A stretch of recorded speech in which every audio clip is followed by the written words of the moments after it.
bismillahirrahmanirrahim. Assalamualaikum warahmatullahi wabarakatuh. Selamat pagi. Apa khabar Sofia, sihat? Sihat, alhamdulillah. Macam mana sihat? Alhamdulillah. Segak pagi ni, pagi Jumaat. Alhamdulillah. Saya memang setiap hari. Segak. Bukan. Setiap hari saya dengar perkara yang sama je, orang puji saya segak dan sebagainya. Jangan bongkak ya. Tak. Kita kena kontrol sikit. Tak. Apa yang kita dah gambarkan dekat sini, Sofia cakap sebab apa? Sebab saya biasalah pakai baju Melayu, bersongkok, bersamping. Ia menunjukkan macam mana ciri-ciri lelaki. Kan? Ada orang cakap macam tu. Betul. Lelaki baju Melayu nampak lelaki sangat, orang cakap kan? Saya sangat setuju. Dia menunjuk perwatakan kan, dan inilah yang kita tak inginkan. Pagi-pagi Jumaat ini semoga kena baik saja. Berbusana tradisional sama ada lelaki atau wanita, kerana ini penghulu segala hari. Betul. Hari ini hari Jumaat dah kan? Hari ini kalau kita nak recap balik, hari ini hari Jumaat 14 Julai 2023 bersamaan dengan 25 Zulhijjah 1444 Hijriah. Okey, dan anda bersama dengan saya Fazli dan juga Sofia, dan anda semua boleh lihat kami seperti biasalah dekat TV3 ataupun yang mana mungkin tak ada TV kat rumah. Biasalah sekarang bukan tak ada TV apa. Mereka ni lebih kepada nak lihat menerusi digital sekarang ni kan? Betul. Anda boleh saksikan semula ataupun lepas siaran, disaksikan secara HD di aplikasi Tonton. Dan pasti anda muat turun aplikasi tersebut dan daftar sekarang. Dan pastinya itu memudahkan kita untuk tidak terlepas sebarang program yang ada di keseluruhan TV3. Ya, betul. Selain daripada MHI, drama-drama pun best juga. Ada kat sana kan? Betul kat situ. Ya, okey. Pagi ni juga kita nak ucapkan tahniah kepada adik-adik kita ya yang berjaya untuk mencapai keputusan yang cemerlang dalam sijil tinggi pelajaran Malaysia. Semestinya 1,019 calon kategori B40 mencapai 5A dan juga 4A, dan purata nilai grade kumulatif nasional sijil tinggi bersekolah Malaysia STPM meningkat 0.03 mata kepada 2.82 berbanding 2.79 tahun lalu. Peningkatan di situ dan ini mencatatkan PNGK nasional tertinggi sejak STPM dilaksanakan. Ya, alhamdulillah. Jadi tahniahlah diucapkan kepada semua ya adik-adik kita yang telah pun berjaya untuk mencapai keputusan cemerlang, khususnya untuk calon kategori B40 yang mencapai 5A. Tahniah. Okey, bercakap tentang STPM ni Sofia, Kementerian Pendidikan Malaysia bercadang untuk menaik taraflah Kolej Tingkatan 6 ni kepada Kolej Pra-Universiti KPM. Jadi maknanya dekat sini adik-adik kita lepas ni dah boleh ada pilihan lah, sama ada selepas SPM nak sambung dekat STPM ke ataupun nak sambung diploma, matrik dan sebagainya. Tapi kalau kita lihat, kalaulah anda kata perkara ini terjadi, peluang lebih besarlah untuk anda semua yang memasuki STPM nanti apabila KPM bercadang untuk menaik taraf kepada College Pra University KPM suatu hari nanti, insya-Allah. Kita doakan. Semestinya fasiliti itu perlu diwujudkan. Ini satu centralized pengkhususan untuk mereka lebih mengetahui apakah jalan yang seterusnya untuk membawa kerjaya yang lebih meriah dan megah selepas itu. InsyaAllah. Dan hari ini kita akan bincang tentang banyak topik. Antara termasuknya mungkin kita dah tahu tetapi terlepas pandang berkenaan dengan insurans takaful ini yang berkaitan kesihatan kita. Mungkin ada yang rasa tidak perlu ada, tetapi hakikatnya bila kita rasa ada keperluan itu mungkin sudah terlambat. Yang bila kita dah di hospital dan sebagainya, kos perubatan kita sedia maklum sangat-sangat mahal. Dan kita akan memperincikan bagaimanakah insurans takaful ini boleh membantu kita di keadaan terdesak. Ada beberapa case study lah antara artis-artis yang telah pun ada banyak penyakit sebenarnya, termasuklah pembedahan dan juga antara penyakit dalaman yang memerlukan perhatian di hospital sebagainya, diselamatkan dengan adanya wujudnya insurans takaful ini. Dan juga duit kita tu dapat diselamatkan lah daripada duit simpanan kita tu nak digunakan ke tempat lain, atau terpaksalah juga kita gunakan untuk kesihatan kita. Tak apa, segala perincian berkaitan insurans tu akan kita kongsikan selepas ini dalam segmen Solar Wang. Dan untuk waktu sekarang ini kita nak kongsikan ni namanya Telaga Timbul. Sebutan Thai dia apa? Sebutan Thai dia, izinkan saya bercakap ya, Boy Nam Pui. Pui. Pui. Dia sebutan dalam bahasa Thai. Kalau ikut ejaan dia PUT tau. Put. Tapi sebutan dia macam mana? Bo Nam Pui. Disebabkan dia berada di border ataupun berhampiran dengan Thailand. Itu yang menjadi penceritaan telaga di Kampung Bukit Sirih dekat Pokok Sena Kedah tak pernah kering. Sentiasa ada air untuk kegunaan penduduk sekitar yang digunakan beratus tahun sampai ke hari ini. Wow, nampak kata ianya memberikan manfaat yang besar lah kepada penduduk di sana. Jom kita saksikan Boy Nam Pui Telaga Timbul. Jom.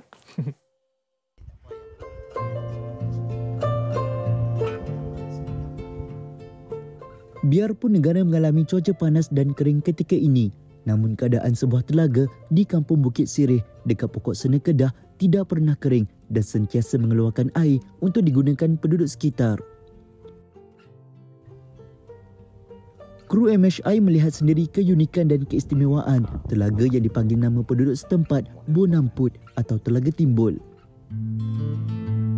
Menurut penduduk, Telaga Timbul ini sering menjadi tumpuan sejak ditemui lebih 100 tahun dahulu. Bagi penduduk setempat, telaga ini menjadi bekalan air bagi kegunaan harian, terutamanya pada musim kemarau. Bagi generasi kedua yang masih tinggal berusia lebih 80 tahun, Aisyah Saad, telaga ini pada awalnya berada di dalam semak dan tidak terurus. Yang boleh jumpa telaga ni macam mana cerita? Buang rumput. Buang rumput. Dia duduk dalam rumput lah. Oh. Dan ikan main penuh mau nampai ta lagi di rumput tu lah. Oh, jadi ikan main duk himpun tang ayak ni. Lepas tu boleh depa bubuh kok apa semua jadi telaga tu masa mana masa tu? No, cuuh untuk cuuh. Arwah cuuh. Arwah dia cari ni lah cari. Derma. Derma. Main nak bokok sikit dia kata. Kewujudan telaga ini pada asalnya menjadi tempat kerbau berkubang. Kemudian, penduduk mula mengumpul wang membeli 2 buah pembetung atau dipanggil penduduk di sini kok untuk membuat dinding telaga.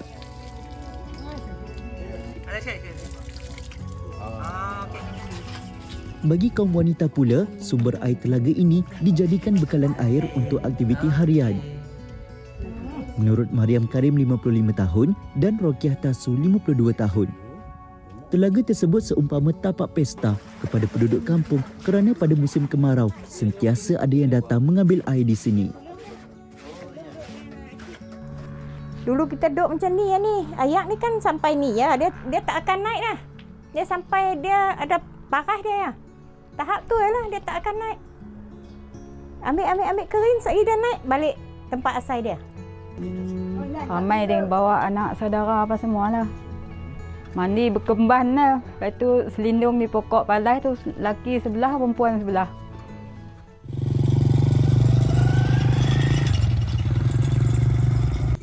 Bagi generasi muda, Muhammad Atif Muhammad Fakrul Razi, 18 tahun.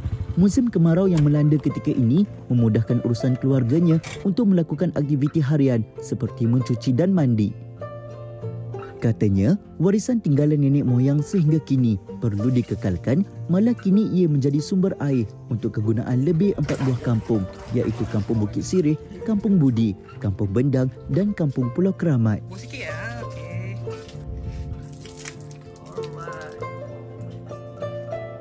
Ya, betul. Memang pada musim lah memang kemarau lah kan. Senang cerita orang kata panas, melampau apa semua. Kadang tu ayam saat ada, saat tak ada, saat ada, saat tak ada. Memang sinilah tempat yang saya duk ambil ayam. Duk ambil ayam boleh dikatakan tiap-tiap hari lah. Sehari tu 3-4 kali untuk mandi, untuk masak, untuk minum apa semua kan. Memang sinilah tempat. Dan tempat ni pun ayam dia. Saya duk dengar cerita lah kan. Daripada dulu sampailah ni, dah berapa generasi dah duk guna. Dia tetap tak akan kering. Itulah satu kelebihan dia tu. Dan yang bagi kat kita jugalah tu kan. Itulah.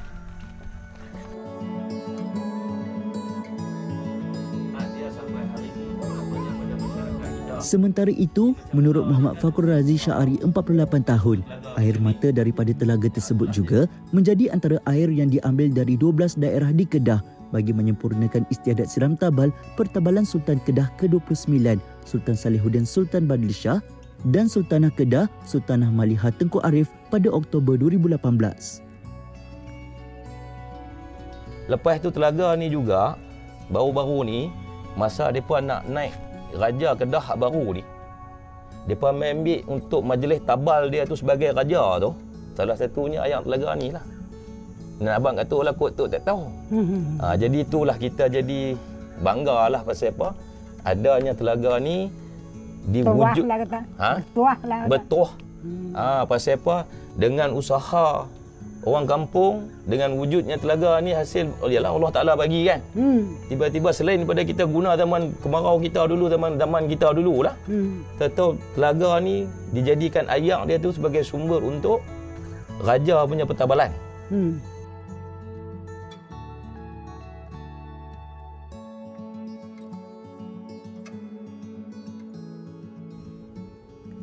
Semoga telaga ini terus memberi manfaat kepada penduduk kampung sehingga generasi ke generasi lamanya.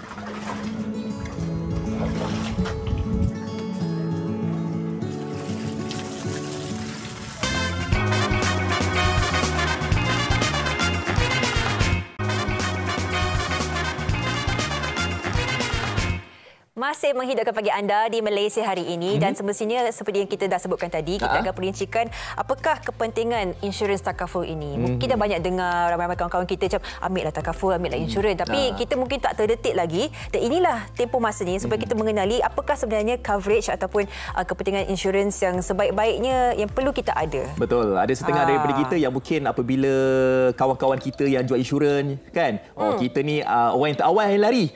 Lari.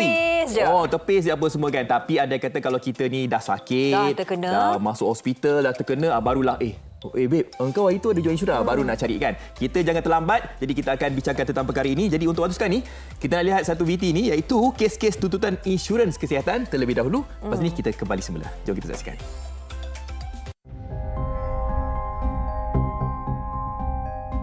Insurans kesihatan dan perubatan memberi perlindungan kepada individu sekiranya berlaku kematian atau kecacatan, menampung bil perubatan termasuk kos bilik hospital, konsultasi, pembedahan dan rawatan jika berlaku sakit atau kemalangan. Kos perubatan yang tinggi dan semakin meningkat mengakibatkan kesukaran untuk menjelaskan bil hospital menggunakan wang simpanan sendiri. Tidak dinafikan, kos rawatan di hospital kerajaan adalah jauh lebih murah berbanding hospital swasta.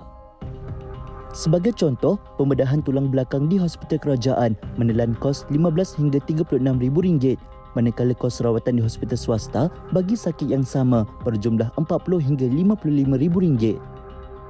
Namun dengan bilangan pesakit yang sangat ramai untuk dirawat pada setiap hari, hospital kerajaan tidak mampu untuk memberi perhatian khusus kepada pesakit selain tempoh menunggu yang lebih lama, terutama bagi penyakit kronik. Tidak kiralah hospital mana yang menjadi pilihan, anda tidak perlu mengeluarkan duit yang banyak untuk menampung kos rawatan jika sudah memiliki pelan insurans kesihatan. Pelakon jelita Fasha Sanda terpaksa menjalani rawatan di hospital selama 8 hari selepas mengalami kecederaan tulang patah di bahagian mata kiri sekitar bulan Mac lalu. Sejak mengambil insurans kesihatan pada tahun 2004, itu merupakan kali pertama dia dimasukkan ke hospital dan mendapat manfaat serta perlindungan terutama dari segi kos rawatan. Bukan itu sahaja, penyanyi lagu Kalis Rindu, Eliana, yang pernah menderita penyakit kanser limfoma tahap 4, turut menyarankan orang ramai supaya mengambil pakej insurans tertentu bagi memudahkan pembiayaan kos rawatan di hospital. Menurut penyanyi berusia 36 tahun itu, dia tidak perlu stres memikirkan cara untuk membiayai bil hospital, sebaliknya bergantung kepada pelan insurans kesihatan yang diambil. Berbeza pula keadaannya dengan pelakon versatile Nat Zainal. Meskipun sudah mempunyai kad perubatan, namun bil rawatan yang semakin meningkat menyebabkan dia terpaksa mencari inisiatif lain bagi menampung kos perubatan. Dia dimasukkan ke sebuah hospital swasta pada hujung tahun lalu akibat pendarahan paru-paru sehingga terpaksa ditidurkan. Hakikatnya, situasi luar kawalan seperti ini boleh berlaku bukan hanya kepada selebriti, malah sesiapa sahaja pada bila-bila masa. Dalam persekitaran yang penuh dengan ketidaktentuan ini, wajar bagi kita untuk mengambil insurans kesihatan sebagai persediaan perancangan kewangan yang bijak. Itulah realitinya. Kalau kita macam dah memerlukan insurans, baru kita sibuk mencari. Macam saya sendiri kan, Fad. Saya dah claim insurans untuk bil perubatan di hospital ni dah dekat 7-8 kali dah. Sepanjang 10 tahun ni. Alhamdulillah memang ada menenangkan hatilah bila hospital kita nak pulih dan sebagainya, kita tak terbeban dengan bebanan membayar kos perubatan itu. Kalau bercakap tentang insurans Sofia tu 7-8 kali tu, nilainya tu saya pun tak tahu nak cakap apa kan. Tapi kalau kita lihat tadi tu ada seorang artis tu yang kredit limitnya dah 200,000 dah habis diguna pakai. Betul. Itu yang ada insurans. Jadi andai kata kalau kita ni tak ada insurans langsung bagaimana kan? Okey, jadi jom kita bercakap tentang soal wang pada hari ini, kepentingan insurans kesihatan. Kita bersama dengan Dr. Nur Hazirah Taufik, Perunding Takaful bersama dengan kami. Assalamualaikum, Doktor. Waalaikumsalam warahmatullahi. Okay, firstly saya nak ucapkan terima kasih kepada pihak MHI kerana menjemput saya. Sebab kita tahu awareness tentang takaful ataupun insurans perubatan, takaful perubatan di Malaysia ni sangat rendah. Kalau saya boleh petik sikit laporan daripada Bank Negara Malaysia, sebenarnya tahun 2021 hanya 18% rakyat Malaysia yang dilindungi oleh takaful, dan pada tahun 2022 hanya meningkat 1%, which is 19%. Rendah. Ya, sangat rendah sebenarnya. Okey. Yes. Merisaukanlah sebenarnya ke angka itu. Jadi menandakan macam rakyat Malaysia ni masih lagi belum terdedah lah tentang insurans ni.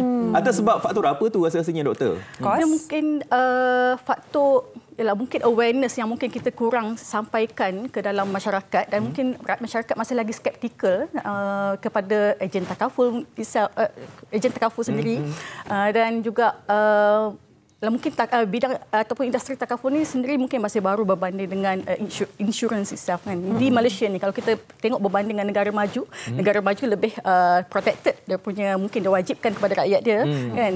Okey, so itu mungkin saya boleh sepetik sikitlah laporan Bank Negara Malaysia. So apa kepentingan takaful ni sebenarnya? So saya nak bila cakap pasal takaful kesihatan, saya nak huraikan dalam bentuk dua komponen. Yang pertama tentang pampasan sakit kritikal, sebab dia dua benda yang berbeza dengan medical card yang kita selalu sebut medical card kan, kad perubatan. Sebab bila kita kata kita nak cover tentang kos perubatan hari ini, dua komponen ni mesti ada. Sebab medical card dia adalah untuk menampung kos rawatan di hospital sahaja. Yes. Okay. Mungkin ada sedikitlah dalam certain package medical card tu yang dia bagi sedikit daily allowance for admission bila masuk ward kan. Okay. Tapi dia tidak akan mampu menampung kos yang disebabkan oleh kita didiagnose dengan satu-satu sakit kan. Apa yang saya perhatikanlah kepada orang yang bila diuji dengan sakit, ada dua benda yang berlaku pada dia. Yang pertama, income dia akan terjejas. Okey. Sama ada terjejas terus ataupun terjejas sikitlah. Okey, sama, dan yang kedua adalah kos untuk meneruskan kehidupan dia akan lebih tinggi. So apa yang membantu dia adalah dari segi pampasan sakit kritikal. Okey, so kerana pampasan sakit kritikal ni wang tu akan masuk ke dalam akaun pencarum takaful tu sendiri. Okey. So mesti ada dua komponen ni lah. So kenapa penting? Sebab untuk ia adalah salah sebahagian daripada financial management kita. Okay, memang kita unjurkan untuk 10% daripada kita punya pendapatan income kita untuk protection. Kalau kita dah settle protection, kita boleh 90% kita boleh buat apa saja, simpanan, investment, kan, dan segala komitmen lain. So kita protect income dulu, dan kita boleh settlekan yang lain. Doktor sebutkan 10% daripada pendapatan kita untuk dimasukkan ke dalam insurans takaful ini untuk ialah just in case kiranya memerlukan. Tetapi realiti kos perubatan pada masa ini sangat-sangat tinggi kan doktor. Jadi apakah sebenarnya satu coverage ataupun nilai insurans yang sepatutnya minimum kita ada supaya apabila datangnya penyakit ke memerlukan perubatan sebagainya cukup untuk memberikan satu protection menyeluruh kepada pesakit tersebut. Okey. Bercakap tentang kos perubatan umum mengetahuilah kos perubatan ni makin tahun makin meningkatlah disebabkan oleh inflasi perubatan itu sendiri. Setuju. Even ada satu laporan pada tahun 2022 yang menyatakan inflasi kos perubatan meningkat 6 kali lebih tinggi daripada inflasi biasa. Wow. Yes. Dan memang kalau kita tengok beberapa laporan yang lain, kalau perbandingan harga kos perubatan 10 tahun yang lepas dengan hari ini, dia meningkat 3 kali ganda juga. Okey, itu secara gambaran secara kasar lah. Ini di Malaysia ataupun seluruh dunia? Yang saya baca report tu di Malaysia lah. Baik. Yes. And then tentang apa tadi yang Sofia tanya tentang berapa nilai kos perubatan ataupun insurance coverage yang seharusnya? Mungkin benda ni pun rakyat Malaysia kurang tahu. Mereka fikir mungkin pergi ke hospital government bayar mungkin RM1. Tapi in reality memang hospital government kita ada subsidi, tapi dan mungkin tidak semahal hospital swasta, tapi in reality ada sakit-sakit tertentu yang still kos dia melibatkan RM4,000, RM5,000 juga sebenarnya. Dan untuk kos perubatan, kalau saya boleh katakan yang antara kos perubatan yang tinggi adalah yang melibatkan sakit kritikal lah. Kalau sekarang kalau sakit kritikal yang common dengan lifestyle zaman sekarang, kanser lah kan. Kanser, bila melibatkan kanser memang dia punya julat range, dia punya cost tu paling rendah 20,000, mungkin 20,000 dah tak applicable sekarang, dan boleh sampai setengah juta. Sebab kita menyentuh tentang kemoterapi. Ini menggunakan alat-alat perubatan yang canggih dan sebagainya, dan semestinya bukan RM1. Itu yang kita kena tahu.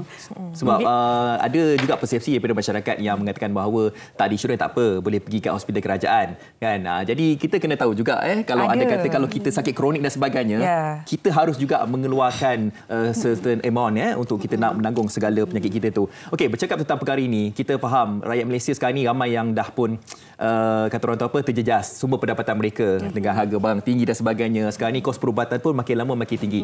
Jadi macam mana caranya untuk mereka ni yang kurang berkemampuan, sekiranya mereka nak juga memiliki polisi insurans tersebut, ada mungkin solusi daripada doktor sendiri? Okey, sebenarnya di Malaysia kita ada banyak takaful provider. Sebenarnya dalam kalangan takaful provider ni ada syarikat-syarikat yang menyediakan polisi medical card serendah RM18, RM20, RM50. Tapi dia hanya fokuskan pada sakit kritikal. Means kalau sakit-sakit biasa seperti denggi ke, appendix ke, dia tak boleh guna this medical card. Dia hanya fokus kepada sakit yang memang kos dia sangat tinggi lah. Okay. So sebenarnya ada takaful provider yang menyediakan benda ni. Ada pilihan untuk mereka. Jadi dia melihat kemampuan kita untuk membeli pada masa yang sama, asalkan ada satu coverage.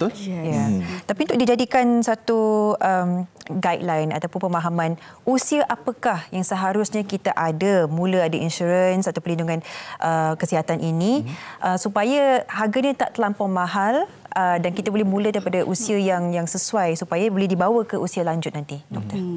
Okey, kita faham konsep takaful ni dia berdasarkan risiko. So kalau bercakap tentang usia apa yang mungkin tidak terlalu mahal, sebenarnya usia yang paling rendah risiko dia. Kalau kita tengok usia yang paling tinggi risiko adalah mungkin umur 5 tahun ke bawah. Mereka lebih fragile, dan juga mungkin umur 50 tahun ke atas. Memang kalau kita buat calculation pun memang risiko mereka lebih tinggilah, dan kebarangkalian untuk mereka admit tu lebih tinggi. So sebenarnya pengiraan harga takaful tu sebenarnya berdasarkan risiko-risiko ni lah. So sebenarnya untuk mencarum dalam takaful ni boleh serendah seawal 30 hari, usia 30 hari sehingga umur 60 tahun. Wow. Yes.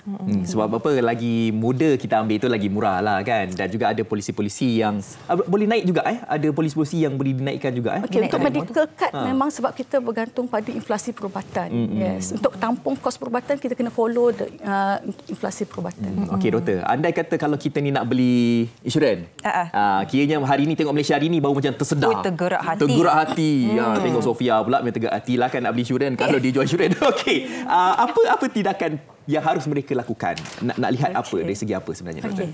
Firstly, mereka kena cari ejen takaful yang berlesen lah, bertauliah berlesen, dan duduk dengan mereka, sebab setiap orang keperluan dia berbeza-beza.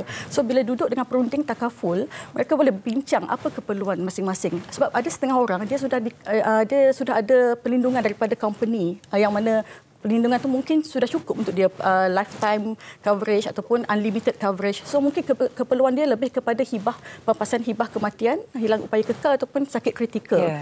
So soalan Fazli tadi, jawapan dia adalah kena duduk dengan perunding takaful berbincang. Bincanglah. Yes. Dan akhir sekali, doktor, dijadikan satu pengalaman doktor sendiri, kan, melihat mereka yang mungkin dah terlampau terlambat baru nak cari insurans, baru nak meminta sokongan orang ramai untuk mendapatkan dana perubatan dan sebagainya. Iaitu satu perkara yang sangat sedih, sangat-sangat kritikal tempoh itu, kan. Untuk mengelak situasi ini berlaku, apakah yang boleh disampaikan kepada para penonton supaya kita lebih cakna dengan perlindungan terhadap diri kita sendiri dan juga orang kita yang tersayang? Apa yang saya boleh sampaikan pada Malaysian, memandangkan kita punya tahap kesedaran kepada kepentingan takaful hari ini memang masih sangat rendah lagi. So sebenarnya apa yang kita perlukan untuk protect income kita, untuk protect future kita adalah hanyalah 10% daripada pendapatan kita sebenarnya. Kan? So kita kalau kita tak sediakan this 10%, 10% ni, kita kena pilih untuk menggunakan wang simpanan yang mungkin kita dah simpan lama dan mungkin kita ada impian bersama wang simpanan kita tu kan. Mungkin nak hantar anak sekolah, education kan, higher education, mungkin nak travel. So, bila kita diuji dengan sakit, kalau kita tak ada backup medical card ataupun pampasan sakit kritikal, kita terpaksa gunakan saving kita ni. Dan juga saya nak ubah sikitlah pandangan orang ramai kepada takaful ni. Okay, sebenarnya kita mungkin boleh pandang dari segi konsep ibadah lah sebenarnya. Sebab konsep takaful itu sendiri, sebenarnya kita sumbangan orang ramai yang mana kita berpakat siapa-siapa yang diuji dulu, dia akan terima pampasan mengikut apa yang dipersetujui lah. So kalau contoh kita tak guna takaful tu, jangan kita anggap itu sebagai rugi. Kita anggap itu sebagai rahmat lah. Sebenarnya kita tak diuji kan. So dan kita anggap itu sedekah kepada orang yang diuji. Okey, doktor, bercakap tentang sikitlah kan. Ada di antara kita yang ambil insurans tapi tak sedar tentang kredit limit dalam tu. Kan mereka pakai itu dah habis semuanya. Jadi macam mana nak terangkan tentang perkara itu pula? Sebenarnya kalau kita tengok hari ini, saya nak fokus kepada sakit kanser lah. Sebabnya sakit kanser sangat common sekarang. Dan saya tengok dia sakit kanser ni dia tak terhad kepada orang yang ada family history. Dia siapa-siapa pun boleh dapat. Seawal umur setahun, 2 tahun pun boleh dapat. Especially macam leukemia, lymphoma kan. Okay, so bila melibatkan kanser, satu vial ubat tu dah RM50,000. So kredit limit RM200,000 saya rendah. So go for million, 1 juta ataupun 2 juta. Dan kalau ada sejarah keluarga yang punya mungkin penyakit kanser, limfoma dan sebagainya, adakah mereka masih eligible ataupun boleh mendapatkan perlindungan seperti itu, doktor? Boleh. Sebab tu saya kena duduk dengan perunding takaful, kita bincang how far. Sebab kita kena faham juga takaful ni dia tak cover kalau benda yang related to hereditary, keturunan. Okay, kalau sakit tu kita identify bukan sesuatu yang bersifat keturunan, insya-Allah boleh cover. Anda telah pun dengarkan sendiri. Inilah masanya supaya tak terlampau lambat. Dan bila kita bayangkan kalau kita dah sakit, dah terlantar di hospital, baru kita nak mencari sokongan dana wang dan kita memberikan sedikit bebanan kepada keluarga kita, itu yang kita tak nak sebenarnya. Satu lagi amat kerugian lah. Anda kata kalau kita tersedah ketika usia kita 30-an, ketika usia kita dah meningkat, kita nak kena bayar bulanan tu lagi lama lagi lah tinggi kan. Jadi sementara masih muda ni lagi, anda mungkin tengok 18 tahun ke apa semua ni, anak-anak kita ke, ambillah insurans untuk masa depan kita juga. Okey, terima kasih diucapkan kepada tetamu dengan kita bercakap tentang kepentingan insurans kesihatan, Dr. Nur Hazirah Taufik, perunding takaful. Terima kasih. Okey, dalam soal wang seperti biasa. Kita nak kongsikan harga emas semasa, Sofia. Ya, kita meninjau di sini harga emas semasa per gram 916 22 karat. Harga semasa RM302.65 dan emas per gram bagi 999 24 karat RM330.16. Setakat hari ini pada 14 Julai 2023. Okey, anda kata kalau kita nak pergi ke Jepun, inilah kadar pertukaran wang asing untuk 100 Japan yen bersama dengan RM3.30, 1 dolar Singapura RM3.44, RM100 Indonesia 0.030, 100 baht Thai 13.14 sen dan juga 1 dolar Amerika sekarang ni RM4.55 sen. Itu untuk kita cakna kalau anda sering keluar negara dan sebagainya pertukaran wang itu, dan juga kalau anda melabur dalam wang, dalam emas khususnya, itu yang perlu kita lebih cakna. Itu yang kita boleh rangkumkan di dalam soal wang minggu ini, dan kita akan berehat seketika. Sekembalinya kita akan berborak tentang kempen Tahun Melawat Melaka 2024. Ya, bersama dengan Ketua Menteri Melaka selepas ini di Malaysia Hari Ini.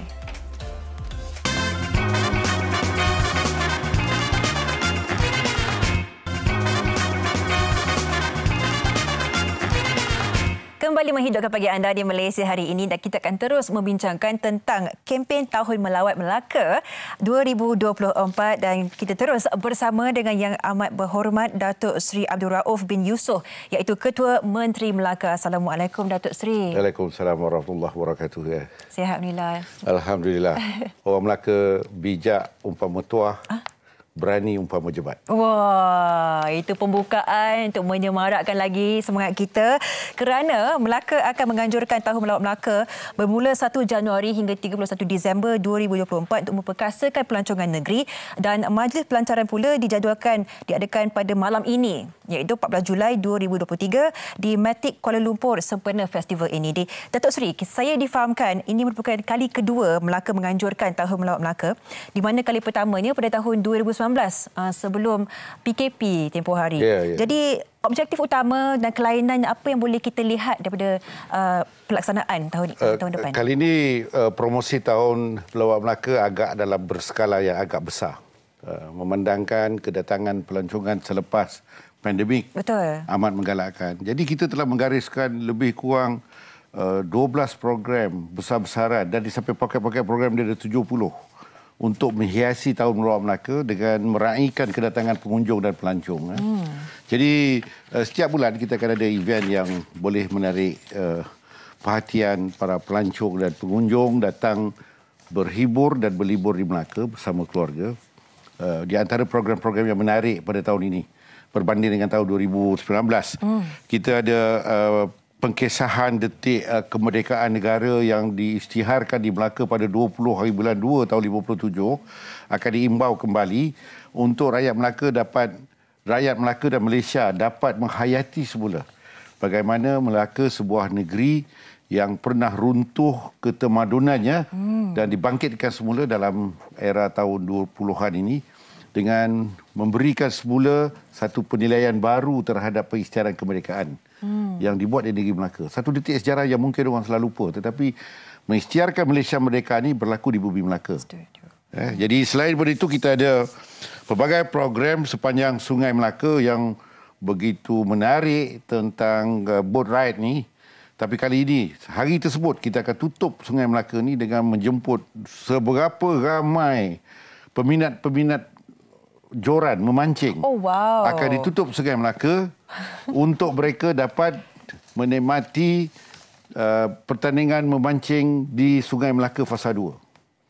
Di Fasa 1, kita akan buka pula kepada semua pengunjung untuk menaiki boat ride secara percuma satu hari. Oh, hebatnya Datuk Seri. So salah satu daripada program yang saya mengatakan berskala besar pada peringkat awal, dia akan berturutan sehingga bulan 12. Jadi ada banyak lagi. Kita ada Melaka International Dragon Boat Race. Oh, wow. Yang akan peserta je datang pada seluruh dunia. Kita akan tengok kehebatan Sungai Melaka ini menjadi daya tarikan. Dan kita ada lagi Pesta Gendang Sedunia, kita ada festival layang-layang gergasi yang terbesar di dunia ni.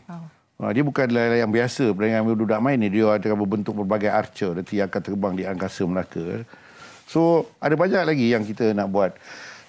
Pertandingan kereta berhias, kereta antik setiap minggu, dan kita ada kawasan yang kita akan tutup menjadikan kawasan tarikan ini sebagai car free zone yang mana orang boleh datang di dalam kawasan tersebut dengan keluarga, beriadah menggunakan e-mobility mereka dalam kawasan-kawasan tempat-tempat persejarahan yang dibuka kepada orang ramai. Saya melihat ini antara begitu banyak pengisian yang boleh dibayangkan. Sangat warna-warni, kita sebagai rakyat boleh mendekati dan menikmati sendiri apakah yang sangat-sangat menarik dan juga sejarah Melaka itu sendiri yang berada di lokasi tersebut.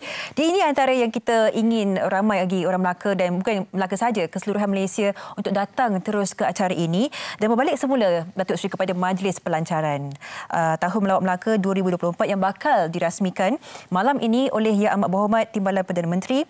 Datuk Seri nyatakan apakah keistimewaan Melaka bawakan sepanjang festival ini? Sekali lagi, mungkin penggiat industri pelancongan, adakah ramai yang akan turun padang sekali, Datuk Seri? Oh, malam ini kita akan jemput semua pemain-pemain industri tourism yang ada di Melaka dan juga di Malaysia, dijemput sekali untuk hadir berserta dengan duta-duta. Duta-duta pun kita jemput untuk mereka dapat merasa dan meraihkan kemeriahan yang bakal ada di Melaka. Satu lagi benda yang menarik, kita sedang cuba mempromosikan satu minggu ni ialah German Weeks. German Weeks. Yang tak pernah dibuat di mana-mana. Jadi German Weeks ni ialah merupakan minggu Jerman di Melaka ni. Kita akan buat pada 24 hingga 30 Jun tahun depan.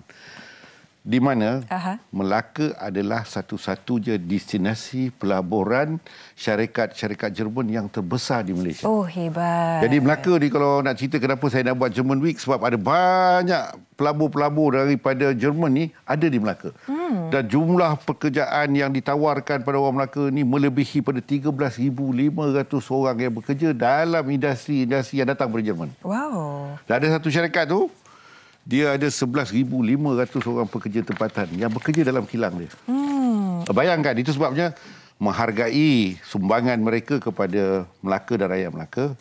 Saya mengambil 1 minggu pada pertengahan tahun depan menjadikan minggu itu adalah Minggu German Week untuk meraihkan semua korporat dan juga teknokrat daripada Jerman yang memajukan industri perindustrian Melaka ini untuk bersama dengan Kerajaan Negeri dan seluruh rakyat Malaysia akan ada di Melaka. Saya melihat penganjuran kali ini, Datuk Seri, seakan-akan betul-betul meraihkan setiap sudut aspek termasuklah pelaburan dan sebagainya. Jadi kalau anda ingin bijak melihat apakah opportunity ataupun peluang yang ada untuk menaik tarafkan lagi kerjaya kita, mungkin ini adalah satu kawasan ataupun acara yang tak boleh kita lepasi. Harapan Datuk Seri sendiri berkenaan dengan Tahun Melawat Melaka 2024 ini, apakah yang diharapkan oleh Datuk Seri, apa yang diharapkan oleh rakyat sendiri yang datang nanti, apakah mindset mereka yang perlu ada? Yang penting kalau kita melihat peratus kedatangan pelancong pada 2019 dulu hanya 8.4 juta. Ya. Kita bersasarkan pada tahun depan kelebihan daripada kedatangan pelancong ini melebihi kepada 18 juta ke 19 juta orang dalam tempoh setahun tersebut. Maksudnya, di samping kita menghiasi program-program Tahun Melawat Melaka ini, pelbagai peluang perniagaan, pelbagai peluang kerjaya, pelbagai peluang perniagaan dapat kita wujudkan. Yeah. Bukan saja mereka datang beriadah, tapi mereka boleh menerokai bidang-bidang perniagaan dan juga pendidikan. Kerana di Jerman, apabila saya balik daripada lawatan kerja di Jerman, saya amat kagum dan tertarik bahawa Jerman menawarkan skim pendidikan percuma kepada mereka-mereka yang nak mendalami ilmu TVET. Dan peluang pekerjaannya amat luas. Itu sebab salah satu daripada matlamat saya ialah mempromosikan tentang peluang yang ada untuk anak muda. Tanggungjawab kami ialah menyediakan peluang pekerjaan dan juga pendidikan yang sudah ada yang perlu direbut. Jadi berdasarkan pada apa yang saya nak beritahu hari ini, bahawa Tahun Melawat Melaka bukan sekadar tempat untuk melancong, tetapi tempat untuk kita menerokai pelbagai bidang. Perniagaan, pelancongan, pendidikan dan juga pelaburan. Wow. Melaka to be the best. Wow. Melaka can be the best. It is definitely already the best. Yes. Ini yang boleh kita membuka mata anda semua. Bukan sahaja kita beriadah, tetapi banyak begitu manfaat yang perlu diterokai ataupun kita mengurat langkah untuk mengetahui apakah jalan yang boleh kita teroka untuk ialah pengkhususan bagi mungkin pelajar dan sebagainya, bagi mereka yang ingin menaik tarafkan perniagaan mereka. Dan dengan masa kita masih ada lagi, Datuk Seri, saya tertarik dengan slogan terbaru diperkenalkan oleh Datuk Seri, iaitu bijak laksana tuah, berani laksana jebat. Boleh Datuk Seri terangkan apakah maksud di sebalik slogan ini? Saya memperkenalkan slogan ini kerana persejarahan tentang ketemadunan bangsa kita ni bermula di Melaka dengan kehebatan Laksmana Hang Tuah yang perlu dijadikan sebagai motivasi kepada the future generation. Jadi Melaka nak ambil alih, bukan ambil alih, Melaka ingin menjadikan ia sebagai ownership of the Melaka itu sendiri. Wow. Kerana Hang Tuah, Hang Jebat, Hang Lekir, Hang Lekiu ni semua orang kata Panglima Kesultanan Melayu Melaka yang makin lenyap di dalam paparan sejarah. Jadi Hang Tuah ini dalam satu kajian dan juga pengkaji-pengkaji tentang hebatnya Hang Tuah ini ada di beberapa negara tentang artifak-artifak original Hang Tuah ini yang akan dibawa balik ke Melaka. Oh, wow. Salah satu yang saya tertarik daripada mereka yang membuat kajian, seorang profesor daripada Universiti Putra telah berjumpai satu artifak tulisan surat daripada Leonardo da Vinci kepada Laksmana Muda Melaka. Serius? Hang Tuah di Vatican City. Wow. Saya sudah berusaha bersama dengan Kerajaan Negeri untuk nak bawa balik. Walaupun ada memiliki kos yang tinggi, tapi saya nak menggunakan ini sebagai satu rujukan baru. Bagaimananya hebatnya Hang Tuah ini. Bukan saja seorang panglima perang, tetapi dia juga seorang diplomat, seorang pentadbir terbaik dalam menguruskan hal-hal tentang maritim di Melaka, memperkenalkan undang-undang Shah Bandar, iaitu pengurusan laut, dan dia juga seorang ulama yang terkenal kerana telah menghafal Al-Quran sejak usia 12 tahun. Jadi persejarahan ini akan kita susun atur balik untuk dilihat dan dikaji, dan Melaka mengambil ownership ini, iaitu bijak, laksana tuah, berani melaksana jebat, kerana jebat adalah seorang panglima kedua terhebat dan kesetiaannya pada Hang Tuah itu tidak berbelah bagi. Wow. Mendengar saja saya begitu teruja dengan bersemangatnya Tuan Datuk Seri sendiri untuk melihat bagaimana untuk menginklusifkan lagi Melaka dengan sejarahnya, untuk dibawa ke persada dunia, untuk rakyat kita lebih mendekati lagi dalam banyak segi aspek. Dalam masa 1 minit yang tinggal ini, Datuk Seri, saya percaya ada satu perkataan ataupun kata-kata untuk dikhususkan kepada penonton supaya mereka datang beramai-ramai, bukan sahaja untuk menikmati secara beriadah tetapi mendapatkan manfaat sepenuhnya daripada Tahun Melawat Melaka 2024. Silakan, Datuk Seri. Saya jemput semua orang datang dan melihat tahun hadapan Melaka akan membuka satu era baru pelancongan dalam pelbagai bidang yang boleh kita terokai. Bukan saja pelancongan, riadah atau juga datang sebagai pengunjung atau pelancong, tapi boleh membawa anak-anak mereka melihat kerjaya yang akan diberikan dalam peluang-peluang pelaburan yang ada di Melaka dan juga peluang-peluang pendidikan.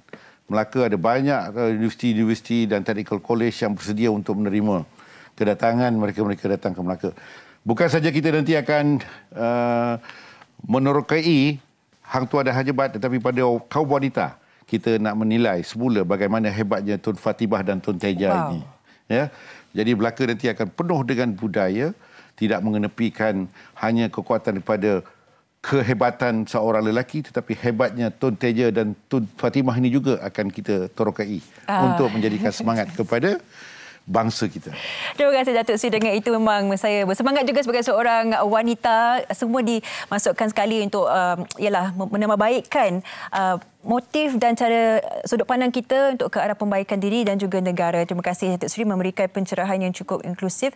Dan kita tak sabar untuk melihat apakah yang bakal diumumkan untuk majlis pelancaran malam ini. Terima kasih kita ucapkan. Kita jumpa di Matic pada malam ini. InsyaAllah. Kita jumpa di Matic malam ini. Yang amat berhormat Datuk Seri Abdul Rauf bin Yusof, Ketua Menteri Melaka, menceritakan tentang kempen Tahun Melawat Melaka 2024. Terima kasih. Dan kita akan berehat seketika. Sekembalinya banyak pengisian hanya di Malaysia hari ini.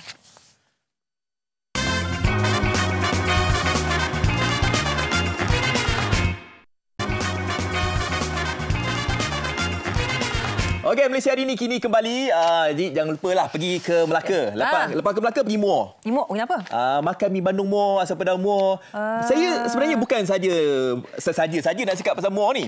Sebab selain daripada saya Muar, tetamu kita pun Muar juga ni. Oh, ya ke?